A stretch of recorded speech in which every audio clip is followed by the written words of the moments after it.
we go. Game face on. Game face on. Game face on? I think I already have my game face on like game for a while. On. Oh my god. Okay. Good day, ladies and gentlemen. Welcome back.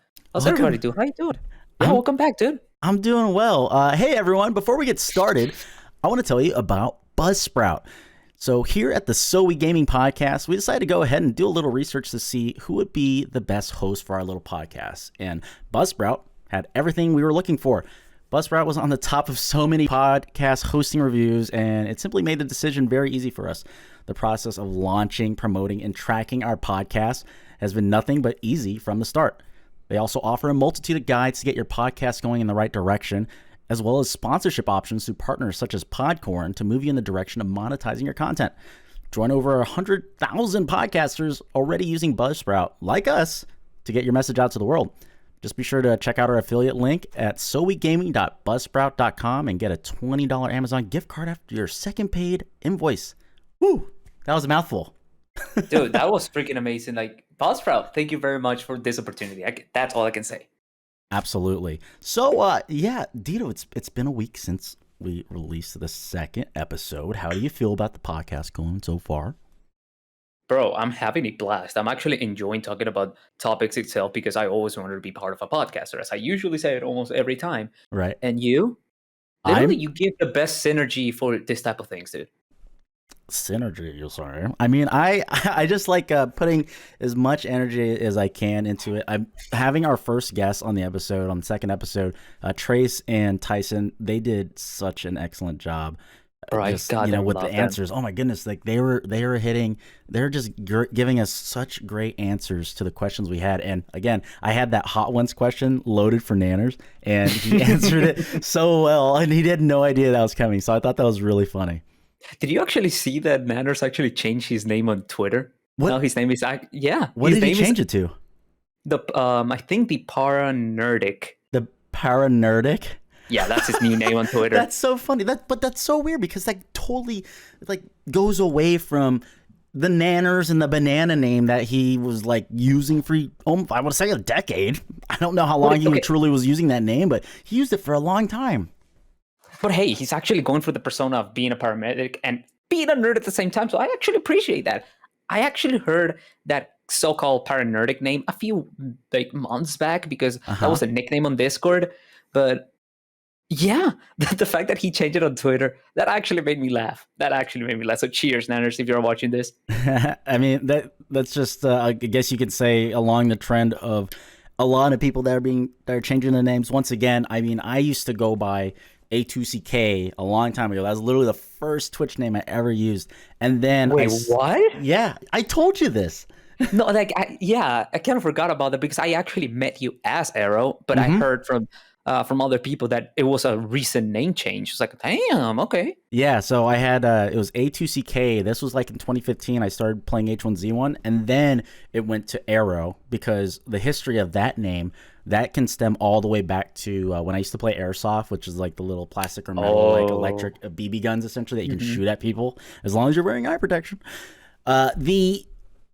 That name, though, I mean, I always tried using the name Arrow as a call sign, and that was the call sign I used when I played Airsoft. We'd literally be on radios and talking to other of our teammates and be like, "This is Arrow. We're getting ready to move in on the position." Blah, blah, blah, blah. That sounds amazing, bro. It was so cool. And I actually have some old YouTube videos I might be able to throw in the link or on our description if you guys want to check out some of the old Airsoft stuff I used to do 7-8 years ago. However, the name Arrow itself is honestly pretty popular. I mean, there was a Netflix series about I believe a Marvel character. Is it Marvel? No, he's a DC character. Oh my god, I'm sorry. Also known as Oliver Queen, the Green Arrow. I feel I'm embarrassed. I apologize. I guess I'm just not at that level of nerd. However, wow, that hurts. I'm kidding. Yeah, but I mean, even when I was using that name before Airsoft, I would try to spell it in different variations. That still kind of made sense. I spelled it AE or AIEROH, Arrow, or AYEROH, because I was able to go ahead and get away with that in RPG games or MMORPG games, I apologize, such as Soul of the Ultimate Nation, otherwise known as Sun Online. That was an old game hosted on IJJI as well as WebZen, and It was that was a really fun one, but that was and I think I used it on Guild Wars 2 for a little bit as well when I was trying to get into that. But that's where the history of that name came from. And then I tried to switch back into that, and obviously those like 3 variations, just regular arrow, the AYE and the AIE and the AEI versions, they're all taken on Twitch, and I was like, what am I gonna do here? So I try to figure out different ways. Like I try to do like arrow, like aerospace, like AERO, nothing. And then I was like, maybe I can go ahead and get away with, a number in my name. So I did ERR0H, boom, and arrow was created. And yeah, that's how that started. I ain't gonna be honest with you. For the amount of years that I've known you, I did not know that story whatsoever. Nope, not a lot of people do unless they ask about it. Wow. So I'm actually honored I didn't even ask about it. I feel honored that you actually told me that. What about Dito DiBiase? That's what I was actually going for. So I never had like an issue of trying to find a name online, because Dito itself, it's just a nickname that comes from my name. For those who do not know, my name is Armando, and people like that's my name. Armando de Biase. That's my you roll your R's name so smoothly. Armando. It sounds, I don't know, it sounds so natural. So it's weird whenever people say like, hey, you roll the R so good. I was like, how? I don't know. I grew up like that. It's just how you pronounce names. Armando. Anyways, sorry. There's a nickname for most of the Armandos, or also older names, where you add the Ito, which means like kind of small. So basically it went for Armandito, and the name Dito came from that. So everybody, including my sister, all of my friends from Colombia, even teachers, everybody, like without an exception, called me Dito, or Dito basically. And then I was like, you know what? It actually sounds so amazing if I actually mix it out with my last name, so Dito de Biase. And that's how my entire, I guess, online name actually came from. It all started with a goddamn Hotmail that was Dito de Biase. Yeah, Hotmail. Imagine using Hotmail. Hey, I did. Okay, it got hacked. Doesn't exist anymore. And that's how I created that name, because of that Hotmail. And that I named that on PlayStation, Club Penguin, Habbo Tales, Xbox afterwards, and I guess PC, because I had no originality when it comes to creating names. I just went for Dito, and then it got Americanized, and it's, instead of Dito, it's Ditto. Yeah, like the Pokemon character. Exactly. Which I took advantage of, because a lot of people actually just resemble me with that, and I made the Ditto the Pokemon my actual persona for my Twitch itself. All of my emotes, my merch, and everything. And I'm still looking for a goddamn Ditto onesie. I still haven't found one. It's impossible. They don't make them. To be fair though, I mean, for the amount of time I've known you, I don't think I've ever called you Ditto. I think I've always called you Dito. Dito, yeah. It's still the same. Dito. Like, it's still Americanized either way. Daddy Dito. Dito, like anything that doesn't sound Dito, it's Americanized itself. I've been called Dido before. Dido? Oh my gosh! Like my tea's gone cold. I'm wondering why. That one, that Dido. Yeah. Like the one that had the chorus for that song "Stan" from Eminem. Exactly that one. Stan, why are you so mad? Try to understand that I do want you as a fan. Because back when I used to play a lot of Minecraft, and I used to be in like communities and stuff like that, back when people used Skype a lot, a British person read my name like badly and said Dido, and everybody in the group just started with that goddamn joke. So like, you know what? Sure, why not? And yeah. Be called Dido is weird. Die and then toe? What? I'm gonna start calling you Dido. Don't you dare call me that. Okay, I'm sorry. I apologize. Goddamn finna. I'm sorry.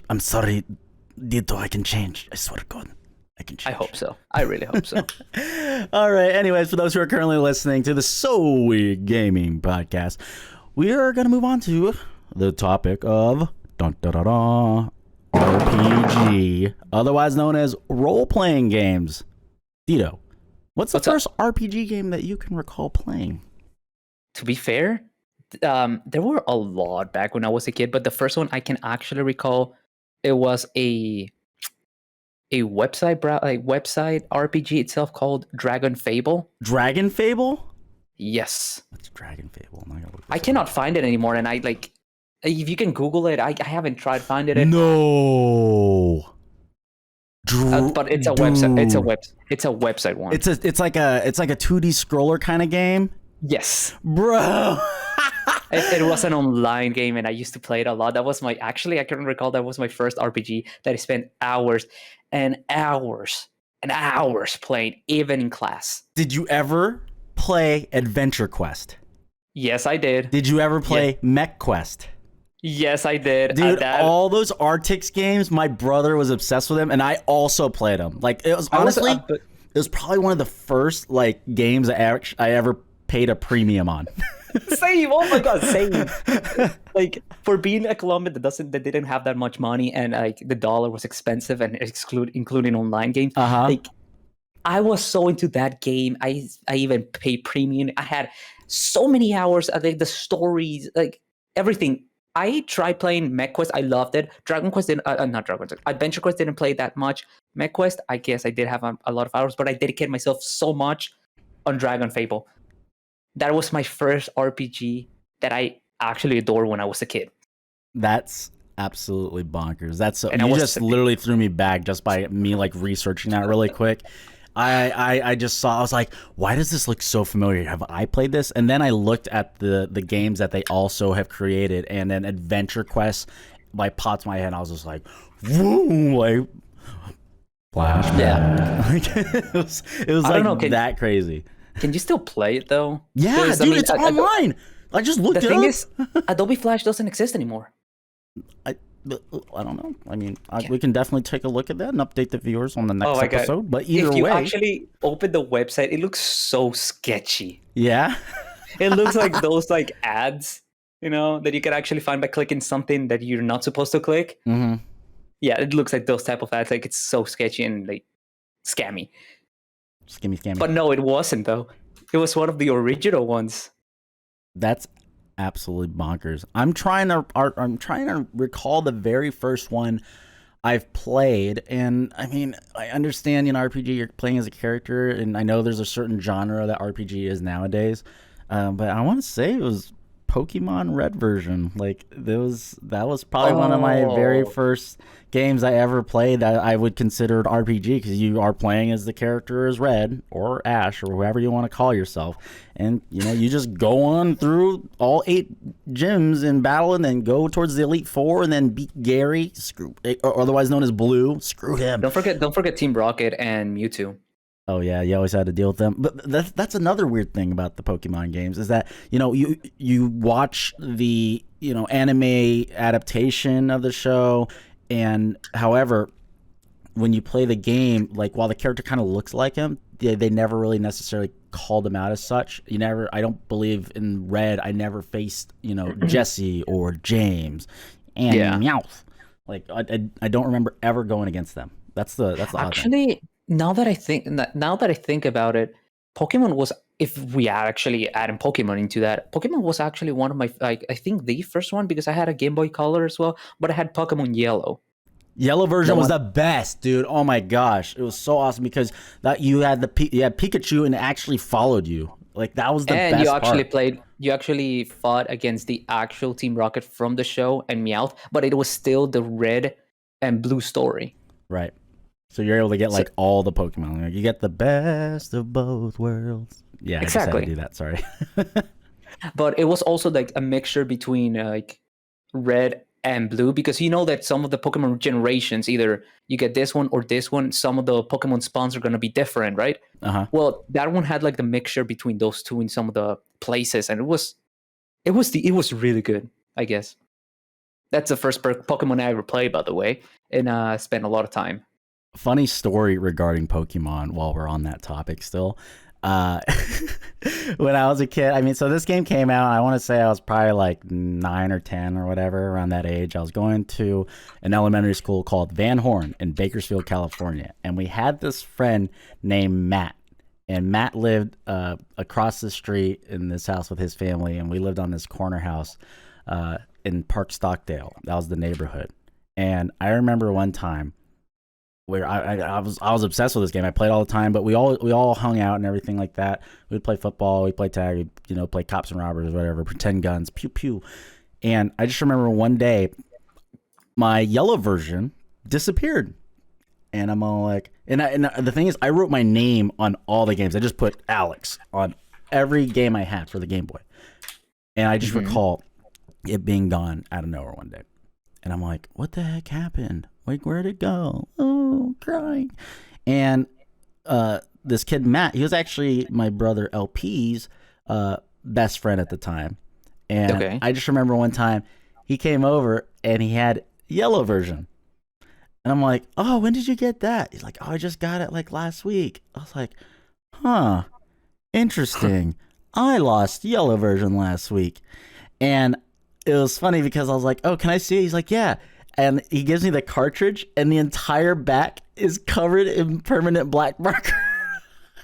Bro, excuse me. in the light, you can see literally Alex. I'm all like, Matt, is this mine? He's just like, no. I'm like, look in the light, dude. You can literally see my name. It says my name under the permanent black marker. I'm like, why'd you steal my game? He's like, I didn't steal it. And then we ended up getting in like a fist fight over it. Like we stopped being friends for like a month because I was so mad at that guy. I was like, dude, God. Like it was such a betrayal. Top 10 anime betrayals, 100% happened so early in my life. Traumatized me.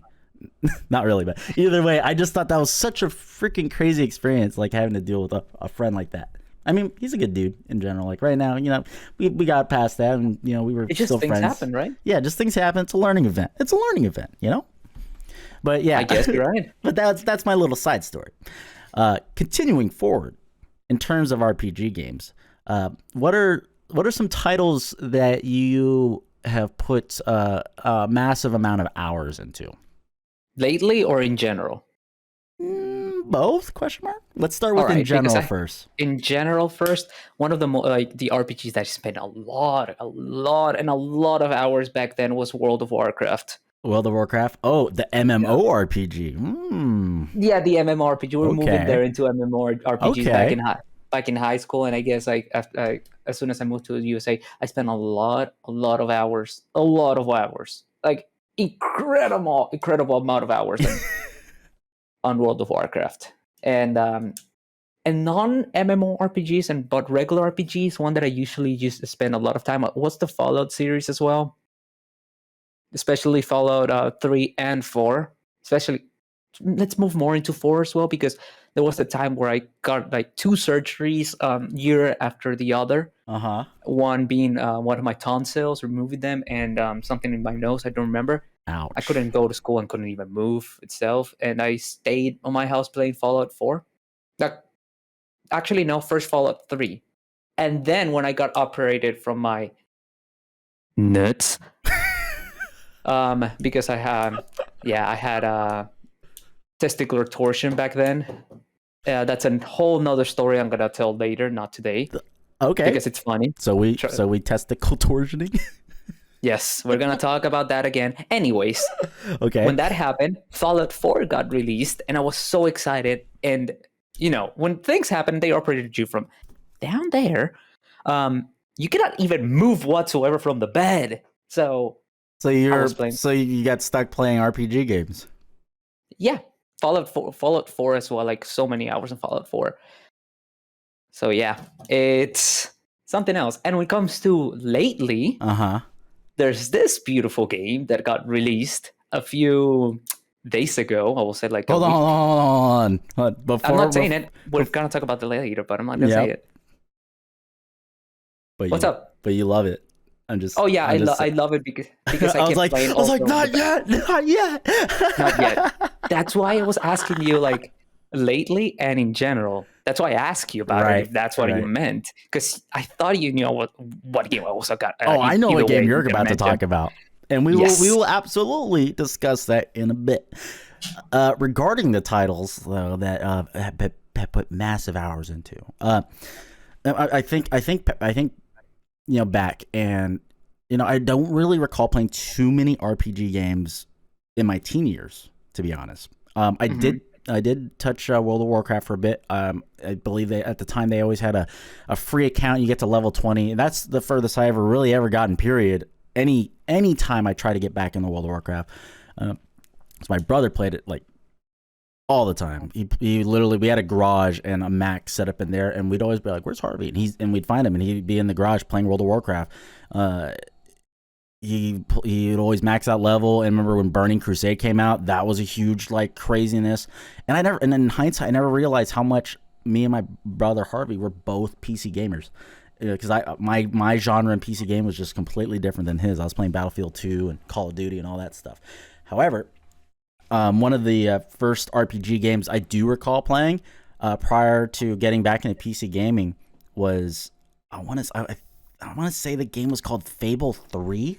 There was a moment that I actually opened my eyes, because I totally remember a game on 360 that I used to play a lot as well, and it was that one that you just mentioned, because that was the game where you had to pretty much kind of like make certain decisions in order to build a certain army, because you knew you guys were about to get invaded. Like that was, I remember for some reason, I think it was like on the, that's the second half of the game. They had the the first half of Fable 3 was involved like dethroning your brother, who was just completely corrupted, and then the other half, you become king, and then realize why, like the actual reason why your brother was doing that from the beginning, because you were gonna get invaded. So you had the material, like you needed the army and money.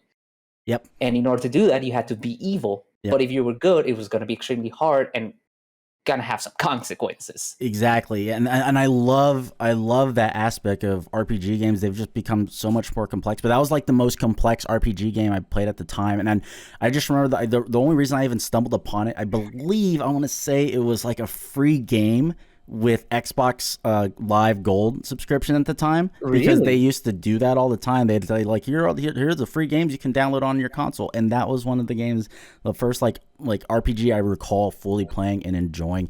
And it's funny because that kind of transitions to, you know, me, for some reason I just play games when the third version comes out, because Mass Effect 3, huge. Oh my god, dude, it's such a beautiful game. The promotion, the marketing for it was phenomenal, and I was just immediately sold. And then actually playing the game itself, oh dude, it was so freaking cool. Like it was probably one of the best like games on Xbox 360 that actually looked great. Like the graphics looked phenomenal. Like at the time, like I probably wouldn't be able to tell the difference unless I got the remastered version. I actually have that version that came out, I believe, last year for Mass Effect. They released all, I think, 3 or 4 games, and it's just awesome. Except I did try to play the first one, and I just stopped probably after about an hour, because the control scheme and the UI was just so janky compared to 3. 3, like,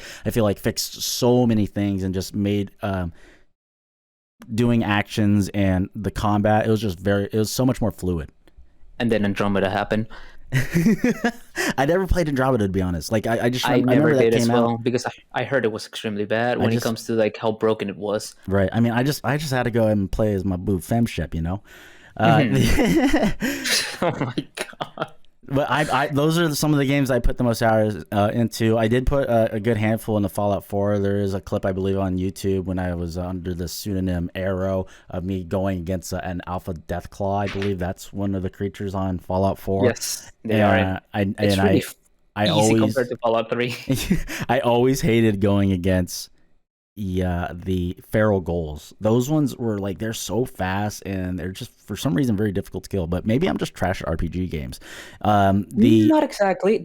Some of them are extremely hard. But have you ever encountered, like, you're just walking around one of the cities, and then you just encountered a goddamn mutant with a fat man? No. And just lose it. Do you don't know what a fat man is in Fallout? It's a gun with the mini nukes. Oof, that doesn't sound fun. I never gotten that far. The furthest I ever got in that game is probably, I want to say, maybe like 1 or 2 hours of game time after you first run into the Brotherhood of Steel. Bro, then you got lucky, because those super mutants, you can encounter them like very randomly, like in the most easiest or early cities, like cities, not towns, cities. You're just walking around, and then you see, oh, mutants. Then you just turn around. It was either one mutant with a fat man or one holding a nuke running towards you. That doesn't sound fun at all. It's not. It's not. And on other, obviously this, in my opinion, I feel like this particular RPG game needs to be mentioned before we start moving on to our main topic. At least the main topic that you are going to definitely bring us into. But Skyrim and the Elder Scrolls series. How many hours did you put into that game? I'll say like around 50 because I was more into Fallout. I did finish Skyrim, but I didn't replay it or explore that much. But either way, I finished it. But I was more a fan of Fallout itself. But Skyrim, I loved it. Story is great. Skyrim belongs to the Nords. I don't care. No, for sure. I'm with you on Team Nord. I want to say I probably spent around the same amount of time. The only reason I stopped and I never ended up beating the game is because I can't remember what part of the map. It's on the far west side of the playable area, but it was like a mining area that's against some mountains. But the game glitched on me, and so whenever I'd enter this town, the guards would automatically just be like, "Hey, you need to pay a fine. You committed a crime." I'm like, what? Wait, are you talking about Windhelm?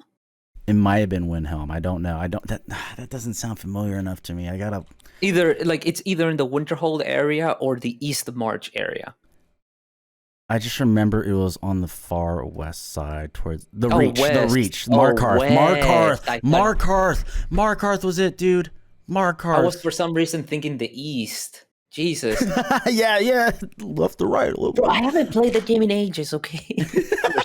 Well, either way, it was Markarth. And when I go there, because I remember committing a crime. I think I just stole something. Killing a chicken? No, maybe that. I can't remember, to be honest. It was so long ago. But I just remember, and it was only like a 15 coin fine. I was like, yeah, here's the money.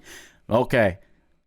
You know what we can actually do? You need to pay a fine. I'm like, okay, what the heck is going on? You can steal the money back. Easily. Well, that's not the point. The point is I paid the fine. They still wanted to arrest me. So I'm trying to get past this game bug. I let them arrest me. I was like, all right, screw it. And then I woke up in the dungeon, obviously. I had lockpicks. So I'm like, escaping. That's not really going to fix the fact that I went to jail. And then, I leave the town. I come back. And I think the problem was there was also a main quest, which is why I stopped playing that. I was like, I'm not going to deal with this main storyline quest if it's going to keep glitching. I put way too many hours in this game. In hindsight, I don't know if I had a save point that I could have gone back to prior to then. Or you can just put it down out of save. Exactly, but either way, I think it was just so agitating to the point where I was just like, what, screw this game. I'm not going to play it anymore. But for the most part, I enjoyed it. I enjoyed it so much. It was such a fun game. It's a good game. And then going against fighting dragons like Fusrato, it was so sick. Yeah, I miss it. It was definitely fun, and maybe at some point I might go ahead and purchase the remastered version on G2A or something. I should do that. I should literally do that and try to play it again for a while. Right. I don't have it on Steam. I should. And mod the crap out of it until my computer explodes. But in terms of RPG games I've been playing recently, I've been playing Dying Light 2. That's been a blast. And that's first person. And The Witcher 3. Oh my gosh! I wanted you to talk about that. I wish I started playing that forever ago. I was introduced to it primarily through the Netflix series The Witcher, which is amazing. If you haven't seen The Witcher on Netflix, I highly advise watching it. I will. Absolutely amazing. What if I tell you I haven't? And what? I haven't watched it. I read the books and played the game, but I still want to watch the series, but I never had the time. Dude, you gotta watch it. You gotta watch Henry Cavill's amazingness as he. Oh, I love Henry Cavill as he performs as Geralt of Rivia. Dude, he's amazing. However, my friend Morgan from the Mysteriosities podcast. Make sure you guys go ahead and check them, please. Yeah, they're an amazing podcast. Yeah, check out their social media. They are going to be premiering in April. Especially if you like, earthly oddities, conspiracies, ghosts, things like that. Check it out.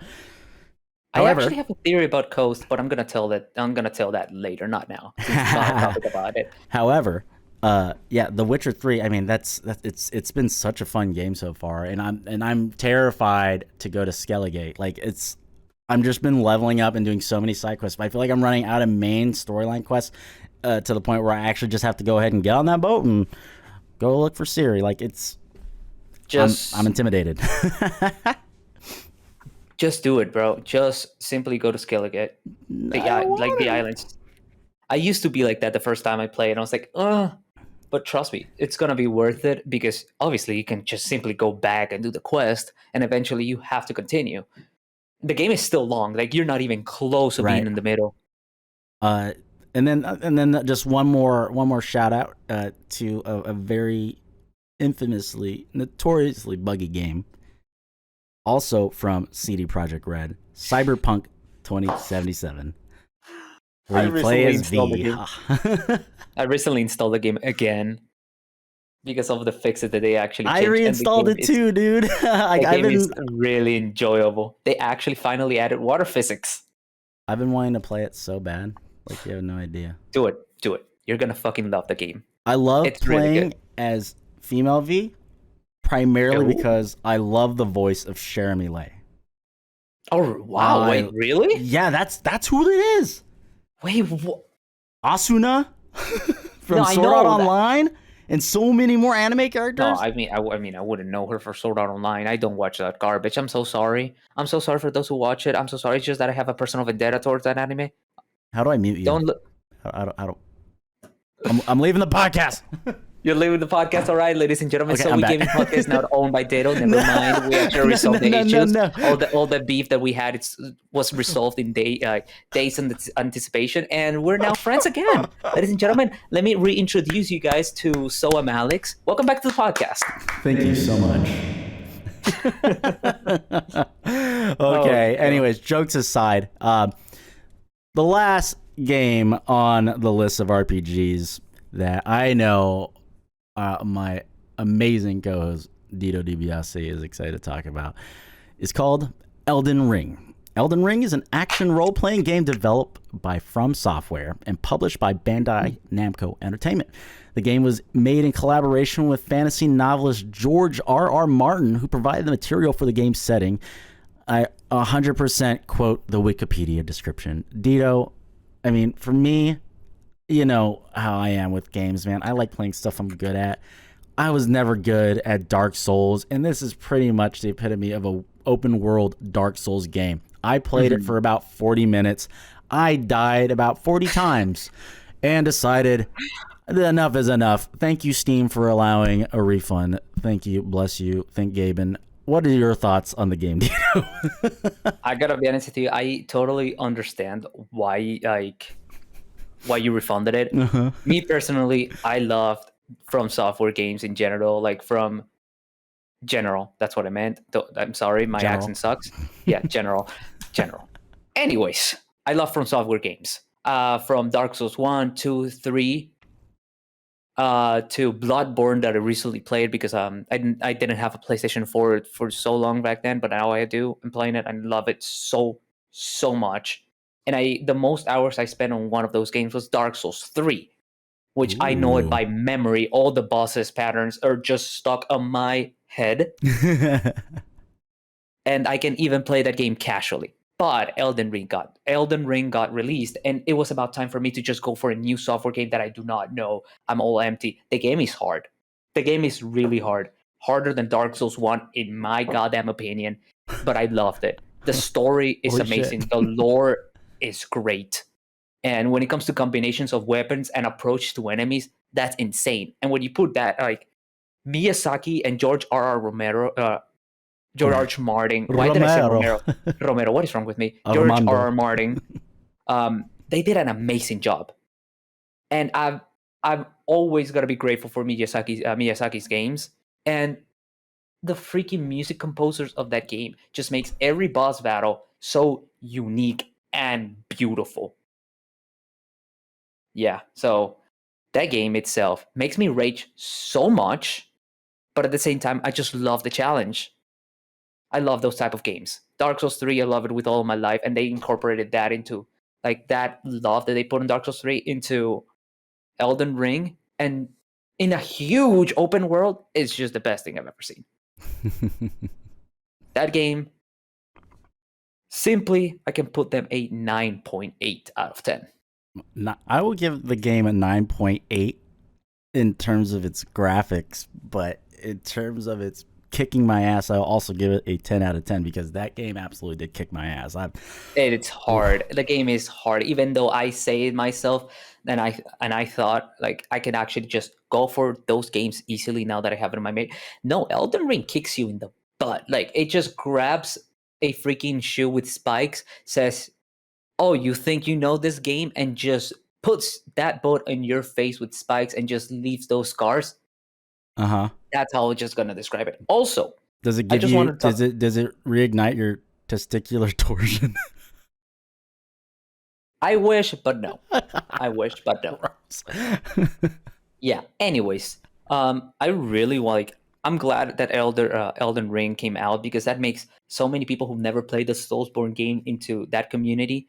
I do understand people like Alex that refunded the game because it's too hard. Don't worry, man. I understand, but at the same time, I really appreciate people or trying that because the game is just beautiful and they're still appreciated so much. They like even though it's hard for them to know how to do things, they even try.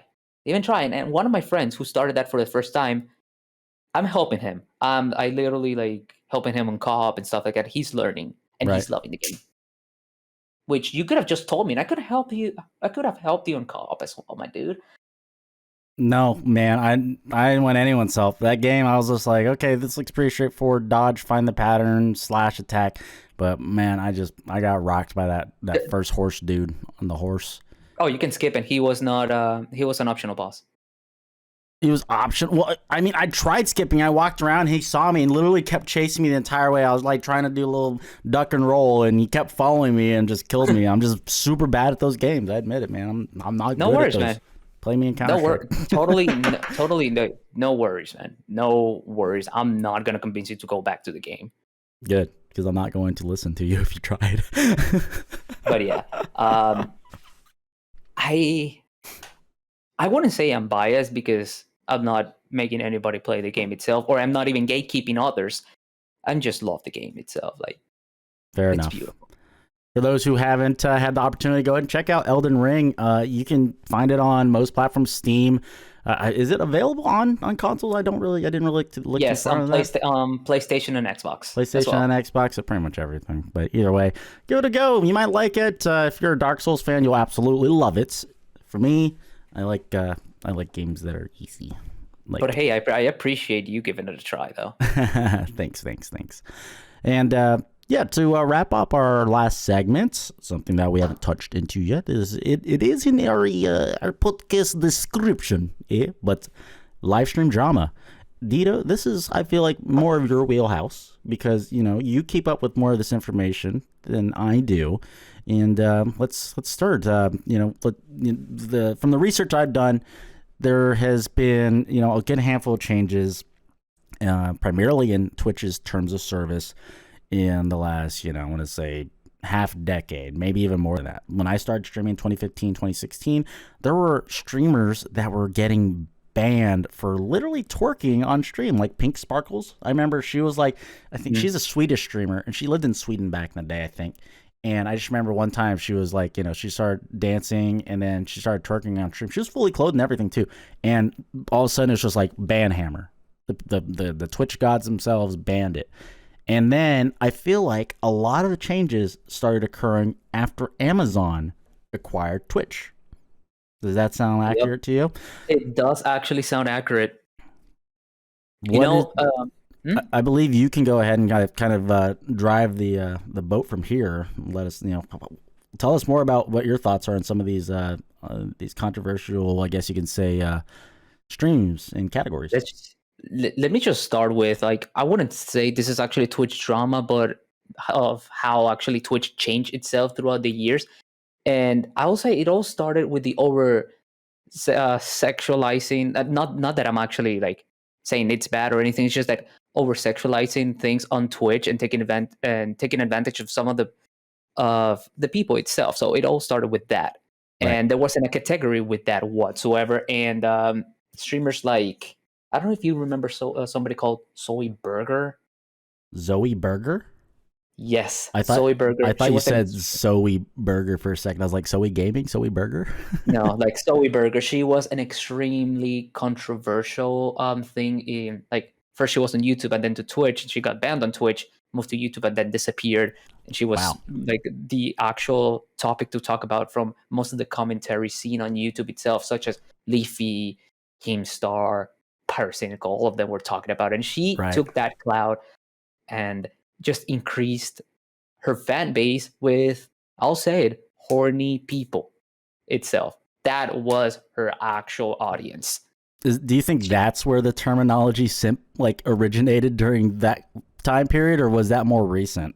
I'm not up to date with all these terminologies and things like that when they started. Not yet. But I think that the people who used to watch those are not simps, but I'm not gonna say that, but horny itself, just people who Just are horny actually dudes? horny, just horny dudes and horny kids, I guess, because there were a lot of kids. That's where like I know there's a mature audience checkbox you can throw in there, but and obviously kids are going to go out of their way to go ahead and circumvent their accounts to where they don't have to worry about that. They don't have to worry about parental controls. But that's such a crazy thing. And that's how it started, the over sexualizing things, like depending for like you donate me and I'll do this type of stuff on stream. Right. And that's how it started, and like slowly growing onto a point where ASMR was created on Twitch. That didn't have a category yet, but it was like not the ASMR that people used to sleep, but the actual sexualized ASMR, like ear eating and stuff like that. And Twitch had to do something, and because that was just failed and just plagued in the just chatting scene that some of the streamers actually complain about, because that was actually not just chatting content. Yeah, like our podcast. Exactly, like our podcast itself. And they created the ASMR category. Really quick, for those who are listening or watching, for those who don't know, ASMR, it's autonomous sensory meridian response. That is the definition of ASMR. It's that that feeling you get from again, autonomous, like maybe audible or visual things, and it just gives you that kind of like weird, basically that tingly on the top of your head. Yeah, exactly. Yeah, exactly that. People usually to just calm down, like I don't know, just weird sounds like the ocean or white noise, and just those type of things. Just kidding. People use it to just calm down and sleep and just relieve their stress. But some people saw the advantage of that and made it so extremely sexual that Twitch stepped up and created that category. That's where things, what people call the Twitch meta, started. So after that, we all know what happened afterwards. They somehow found another way to actually grab those horny people and get money out of that. And people started doing the hot tub metas, which I wouldn't say it's actually hot tub, but most likely just have an inflatable pool inside your office or room. Right. And that was also part of just chatting. And it was also another thing that was flooded. One of these streamers that actually took way too much advantage of that and ASMR was Amaranth, which I have a feeling that most of you guys heard about her. And I'm not actually mad about her. It's just that I can actually say that she's extremely goddamn intelligent for knowing how to get money out of that. Right. Yep. She even knows how to speak to the actual streamers itself in a I wouldn't say joke, but in a comedic way, while still hiding her actual persona in stream of being, the ASMR and sexy type of thing on Twitch. She knows how to get money. Anyways, because of all of that, a lot of more and more hot tubs are coming into stream, and it was actually breaking the Twitch terms of services. Well, I wouldn't say that was actually breaking itself, but some of the people actually made good points that they were breaking that and just chatting, like showing like their body. But the thing is, they were in pool, so they were actually like, in swimwear, shoulder level as well, maybe even to a fact. It was excusable, but it was filled with that. So it was kind of breaking Twitch terms of service, because at the same time they were incentive. What's the word for that? Anyways, inviting like little kids to also watch that, because little kids do watch Twitch and a lot. So Yeah. if they open just chatting, they'll see that. Twitch also was forced to actually just open and create another category called pools, hot tubs, and beaches, which was introduced in May 21st, 2021. Right. And that was kind of like a relief, because it's actually separating that from another just chatting plague that can actually bring a lot of bad things into little kids as well. But at the same time, it's also separating that from more revenue itself. So yeah, that's the actual like transformation of the what people call the Twitch meta itself. And yeah, I think Yeah. that's all I can actually say for that. And now the new Twitch meta, I guess, it's creating like organic Twitch or streamer organizations itself, such and doing game shows actually. For example, I don't know if you heard of Austin's show, also known as Rush Patel, who used to have a show called The Rush Red. He was signed into 100 Thieves under A just for hundred doing thieves. You mean yes, that clothing company? that clothing company. Oh yeah, I was actually going for 100 Thieves. Like it's also another org that was created just for streamers and content creators, and I guess teams which are doing great on the Call of Duty Champion League, and another one as OTK, created by Miskiff and Sfend, Uh-huh. also had another house and just doing game shows as well and bringing streamers together to just do content itself. So that's another Twitch meta, which I'm actually enjoying that because it gives amazing content itself. And if it wasn't because of OTK, I would have never discovered one of my favorite streamers called. I actually know I knew about him before, but I'm watching him more, like Oh, more so now I'm than Alex, ever. right?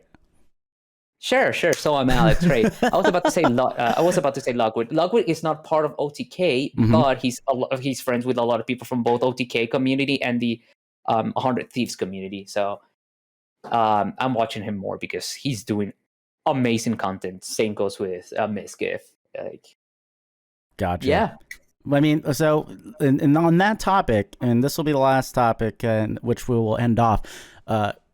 What future projects do you have going on for yourself and or SWG? Because I think you kind of were getting ready to lead into that when you started talking about game shows. Am I wrong? Well, yeah, it was literally just planned. That's why I just wanted to talk about like the transformation and what how Twitch has been, or Twitch creators have been, transforming Twitch itself, like the generation, the ages, and stuff like that, and ended up with that. One of my future projects that I want to do with SWG, something that I got inspired by Miskid himself, is to actually do a game show with small streamers. Reason? Because most of the streamers on Twitch, the small ones, they always wanted to be part of something like that. Why not giving them a chance for that Right. and participate with something fun that everybody's gonna enjoy? That, and also events and inviting their viewers to actually participate in stuff with us as well. That makes sense. I would love to do Yeah. that. I mean, we've had discussions regarding that, and I think given the capacity I'm currently at, unfortunately, would not be able to fully organize it. I'd love to be a part of it as much as I can, but I'm excited to see what you decide to bring to the table because, again, the SoE Gaming podcast is, well, as it's the center of our community. I mean, that's what's kind of fuel everything. These kind of like podcasts that lead to bringing viewers in that relate to topics that we discuss, or maybe can relate to our opinions on certain things like Elden Ring. Exactly. But we would love to go ahead and, I mean, we have a Discord, and we would love to go ahead and have more people, join in on that, join in on, Counter-Strike matchmaking Mondays, or whenever days we decide to go ahead and have those kind of viewer matches, which, by the way, for those who don't know, I do cast CSGO at an amateur level. I think I do a decent job. However, it's just a fun thing, and another, doing a game show would be another way to go ahead and, build bring a community together and have some fun. Yeah. That's one of the reasons why I'm actually working in SWG with you, because bro, I really want to create a community where everybody just supports each other, or just finds great and awesome content to work out with, True that. People feel like, yeah, just comfortable for everybody. For sure. Again, that's about all the time we have for the show this evening. Everybody, thanks for listening. Again, a big shout out to Buzzsprout, Podcorn, and again, we also have a partner show called Mysteriosities, hosted by Morgan Mira. That is going to be premiering in April. I believe we actually record the first episode this upcoming Sunday, which I'm excited to listen and hear what they're all about. It's going to be great. Dito, do you have anything else to say? Yes, I do. If you guys really do not listen to the God, what's wrong with my English? Mysteriosities podcast, I will hunt you guys down and just make them watch with tapes on your goddamn eyes. You won't be able to blink unless you finish that podcast. Or basically, no, that podcast involves more hearing rather than watching. So I'm just going to put headphones and just strap them there with nails, like Saw, basically. So, yeah. True that. Well, Dito, I have one more question for you. What's up? So, we gaming? Indeed we are, my dude. Indeed we are. All right. Once again, everybody, thanks for hanging out. We'll catch you on the next one. Good night. Night.